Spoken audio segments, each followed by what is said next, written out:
Hello everyone, and welcome to my Days of Our Lives official.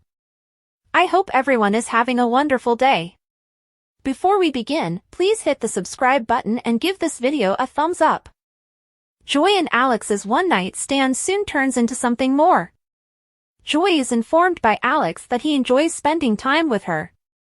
Joy then tells someone that she and Alex are actually dating now. Sadly, there is another person who enjoys Alex's company. After splitting from Philip, Stephanie tells Alex that she misses him and didn't want to break up with him. It appears that Alex and Arrow are more alike than he may have thought. Rachel vanished after storming out of the DiMera estate after Kristen took away her phone and told her she would need to attend therapy, and now everyone is searching for her. Next, Sean tells Belle that a little girl who fits Rachel's description was allegedly struck by an automobile. Saying that she will never see her daughter again, Kristen sobs to Brady. Will they reconcile as a result of this tragedy? And just where is Rachel? When Bonnie falls into a trap that could have been taken directly from a body and soul storyline, fiction finally becomes reality. When Bonnie enters the hospital elevator, which isn't there, she falls down the shaft in the same manner as Hattie's character died on the soap opera. A mysterious individual places a red X through a picture of Bonnie as Justin tells Jada that he thinks his wife's accident was not an accident. Who is trying to harm Bonnie, and might the next victim be a cast member of Salem's favorite soap opera? See who is drawn into Sophia and her mother's most recent altercation by reading our Days of Our Lives spoilers. In last week's column, Richard took my place and, among other things, offered some insightful analysis of Days of Our Lives' body and soul issue. Not surprisingly, this week we experienced even more of those problems. However, we also had some enjoyable moments since Tate, EJ, and Sarah were obviously in over their minds. Excessive sharing. Have you ever been in conversation with someone you don't know well and they suddenly start talking about their personal issues and details? Perhaps they tell you about a personal medical problem they are dealing with or a terrible argument they are having with a coworker you don't know. That's how I'm beginning to feel about the lady whistleblower/body and soul issues. Abe requests that Leo adjust the days. Richard did a great job last week when he discussed how the entire subject has basically turned into a platform for complaining. And for me, that makes it feel a bit too awkwardly TMI. It feels uncomfortably personal to get into the conflict between writers and producers when Abe tells Leo that his idea to write Chanel off is lazy, though Leo doesn't care, he's doing it anyway. Carrie becomes vindictive and wants to destroy Leo personally in body and soul because it's been ruined, even though his criticisms may be valid, as Richard noted last week. And no, I am aware that I am a member of the media that Leo is angry with and that I also contribute to an online soap opera column. Carrie's outing should at least put an end to this portion of the body and soul controversy by next week. Unlearned lessons. Sarah, and Sarah. This will not go well. It can't go good. She should be aware that the truth will be revealed because too many people are aware of the fake letter, especially considering how frequently she has witnessed Xander's secrets and falsehoods come to light. Days in the Titan offices, Philip observes Sarah speaking to Xander while holding out her hand and putting her arms around him. If this was the long-term goal, I suppose that could explain why Xander has been acting more out of balance lately. Philip is only alive because there aren't enough bullets, not because Xander didn't attempt. And that would make Sarah more concerned about her husband's actions. Therefore, even while I understand Sarah's fear that her husband may commit murder once more, a relationship that lacks trust is scarcely characterized by that.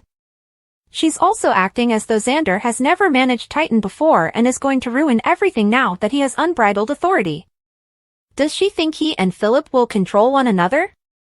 Xander performed admirably as CEO in the past. In fact, he departed the last time he and Philip worked together because Philip had committed a heinous and dishonest deed, and he was angry at Victor for ignoring it. Considering the long term. Adoption is how I sincerely hope the Tate/Sophia narrative turns out. As I've already stated, I don't want a miscarriage or the baby to pass away after birth. They shouldn't be merely careless get-out-of-baby-free cards to throw around because they wind up becoming the preferred escapes far too frequently during the day. Days Tate points to himself and Sophia while they converse on his living room couch, but she merely looks at him. However, an adoption would free up Sophia and Tate, allow Amy to live up to her unwavering values, still result in a lot of drama throughout the pregnancy, and provide us with a potential legacy character when the adopted child returns to town as an adult and seeks to reunite with Tate. To be honest, I think I would prefer that right now over learning that Sophia is expecting someone else's, *Aaron, child and has been deceiving everyone. I don't need to use the cliché of the cunning, baby-hungry woman. Unsettling conduct. Although Rachel is a difficult child to like, I've observed that people either like her cunning intelligence or despise her for being a brat. There is hardly any middle ground. She is now going even further, though, and Brady is playfully stating that she is most likely going to dominate the globe. And truthfully, I might not mind if Rachel were to become the supervillain who replaced her Nano. Days disappointed, Kristen looks down at Rachel while holding a purple phone. However, I am uncertain if they are moving in that direction. In my opinion, they have taken her as far as they want to, and this plot point, where she ends up, will mark a sea change because she is sent off to have significant therapy and behavioral modification, only to return changed and a lot less like a mini supervillain. A man with a strategy? To be honest, Arnold isn't very adept at lying or pretending to be as serious as Rafe. However, I suppose I can see why Jada would purchase it. After all, who would say, "Oh, my loved one must have been replaced by an identical double because he's acting strangely"? Except for half of Salem. However, none of the other substitutes had Jada present. Excluding Stefan and Jake. And Marlena and Hattie. And, well, whatever. Days Rafe, who is strapped to a chair in the DiMera tunnels, looks at EJ as they converse.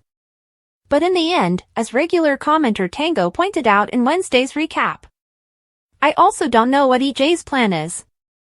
I am aware of my suggestion from the other week that EJ's shooting is the only way out of this situation, but how does he intend to escape? Alright, he'll use Arnold to exact revenge on Paulina and Jada.